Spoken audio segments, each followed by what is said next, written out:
I think these were two amazing days, very intense, but super, super educational. All of you, I've spoken to many of you individually, have so much expertise, very different perch than mine, so it was very educational for me. So what I'm not going to do is trying to regurgitate everything that you've heard. But I want to do it a little bit differently and give you a little bit an idea, maybe from the worm's eye view of Brussels, bit of personal into it, and hope that you take that away and don't remember the beginning of the day. So first of all, predicting the past, we're good at that. We're not good at predicting the future. We had some sessions on foresight and early warning. And it reminded me, and I brought that up in the group, there is a declassified memo by Lynn Wells. Rumsfeld sent it on to President Bush, said, I think you should look at this. Because Rumsfeld had asked his people to describe and outline the greatest risks in the next decade. And he did this before 9/11, by the way. And he came back, was a brilliant memo, one page, and it said, sir, if you were a British security officer in 1900, you would eye France, your erstwhile rival, very warily. In 1910, you were allied with France against Germany. In 1920, you would have won the war and be in a naval arms race with Japan and the US. 1930, you have the Great Depression, 1940, Second World War, and this went on. And he ended right before 2000 and said, sir, I don't know what the next decade is going to bring, but we got to plan accordingly. And I think that is so important to have a little bit of humility that we don't know what's going to come. The Berlin Wall was impossible to fall, and when it fell, the pundits said, inevitable. When certain people won elections, first they said impossible. They turned around, said inevitable. Russia, Ukraine, that was not going to happen. Well, some said it did, but many thought impossible. And now we look back, the Russians, since 2014, we should have known. So some humility about predicting the future should be there. And this comes into, why are we so bad at it? Well, first of all, it's complex, and we are humans. But second of all, and this was said early on, I think by Esther, I don't know where Esther is, so you're there. She mentioned what I really loved, failure of imagination. We have a tendency to project our rationality on our adversary. So our cost and benefits, our culture, we don't think it's rational to invade Ukraine, but the other guy is not necessarily crazy, but might have a different rationality with a different weighting of cost and benefits. And if we don't have that imagination to understand that, we're at a loss.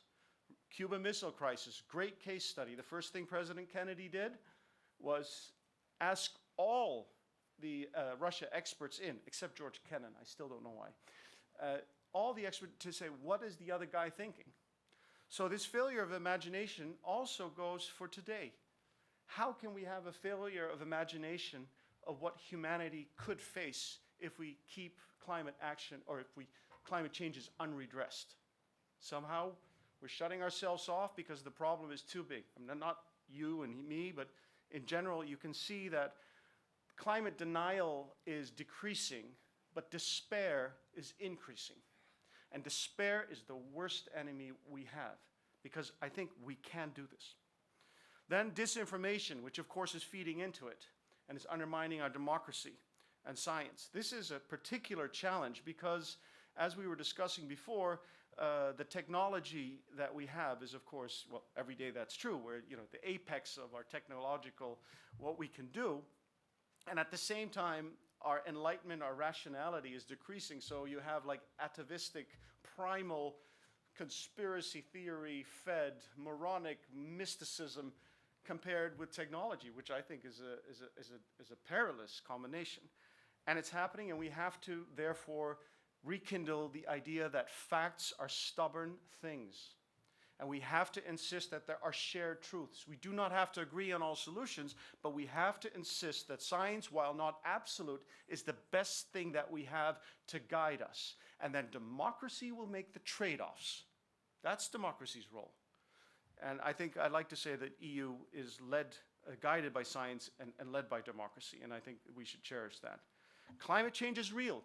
There's a great book by Jeffrey Parker called The Global Crisis, and he went meticulously through all the data he had in the early 17th century, 1600, to describe all across the world the regicides, revolutions, wars, droughts, people, population migrations, all because climate, there was the little ice time, the little ice age, the small ice age, I don't know what the English term is, yeah, like a degree less. And that was nature's cycle. So failure of imagination, you know, we've got some things coming if we leave it unaddressed. Nowadays, Peter Schwartzstein, The Heat and the Fury, great book which brings home palpably what happens in the most vulnerable countries in the world when climate change, water stress, all of this happens. I think these are great books to read. 2025 is not 2015, nor 2019 when I started in the cabinet of Timmermans, where we're going to make this Green Deal a fact of life. It is different. So yes, there's pushback. But let's never mistake a cycle for a trend. It is not the same thing. I think it's a cycle. It's a natural cycle. There's pushback. The trend is not the same. In the EU, despite all the problems we have, which is what a democracy is about, it's messy, we put into place a legislative package without precedent to decrease our emissions by 55%, at least 55% in 2030. That's legislation. That's patient, you could say. We got all the national energy and climate plans, except for two, have been brought in. We're closing in on that target. We're at 54% now for 2030. That's great.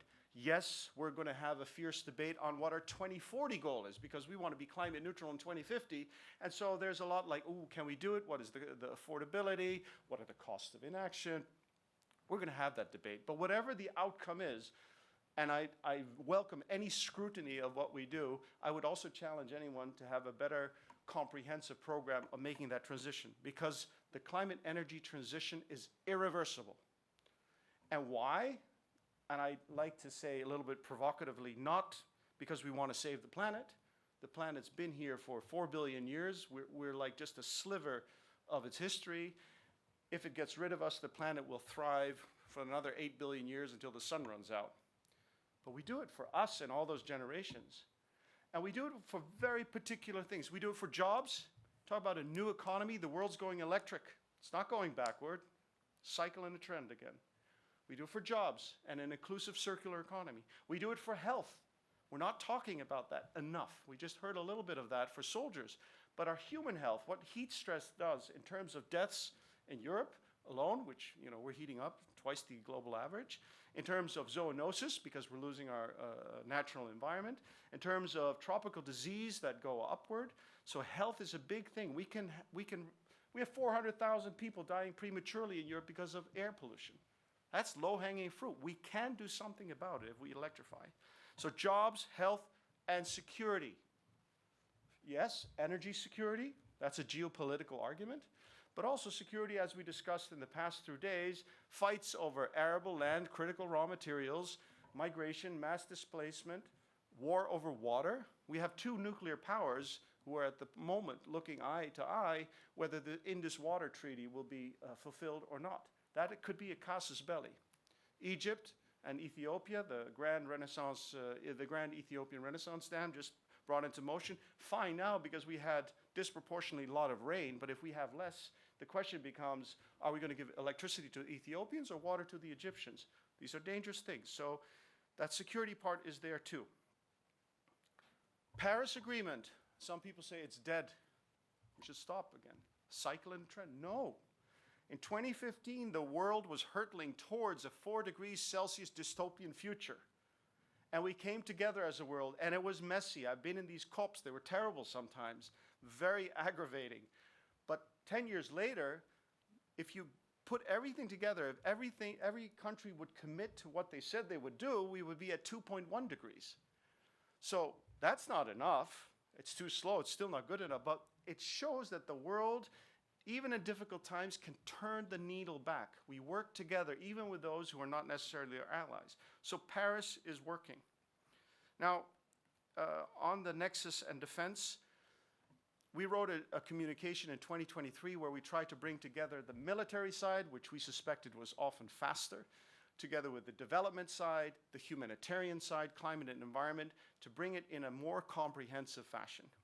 So we got the communication. I was super happy. And then I found out something at a late stage in my career.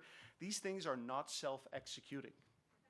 You have to push and push and push because there are silos. That's the nature of bureaucracies. And as somebody said, I think it was Benjamin earlier, there is a reason why specialization is there. But we've got to break through. I heard system of systems. I read a book by Stanley McChrystal years ago, Team of Teams. How do we gain trust amongst the different silos? Because 50% of our work is to make sure that, am I in copy?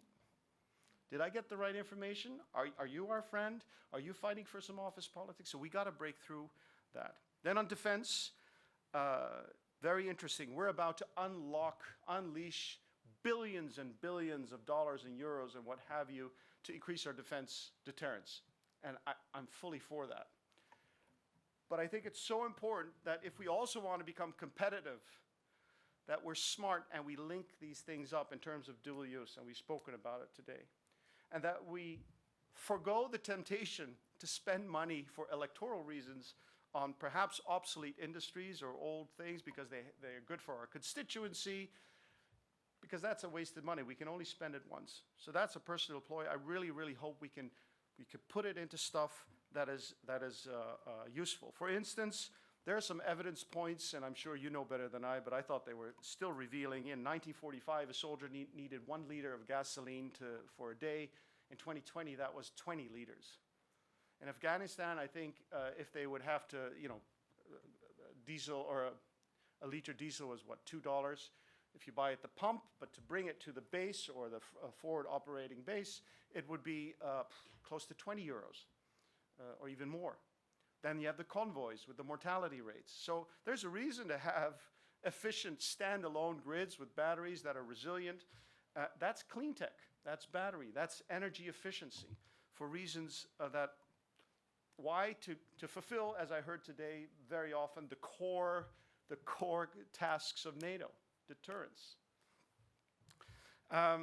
Finally, I want to challenge you all, because all of us are super privileged, to be very honest, in our different perches. We also have a responsibility. And I have 4 children, and this is a difficult world. Sometimes I wonder what's going to happen. But if my grandchildren ask me, so Granddad, what did you do? Because you knew. What did you do?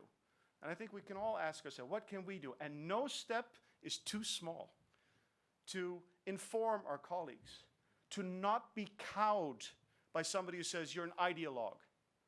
Because I have science guiding me. It's not left or right.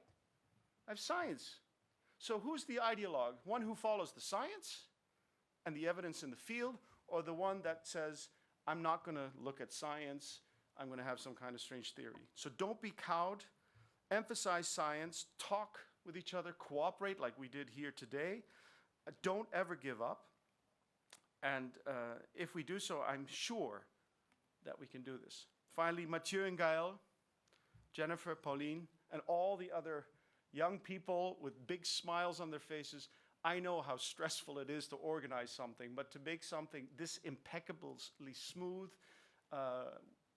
having all the people still here, I think is a testament that I would want you all to join me in a big applause for what they all did. Thank you very much.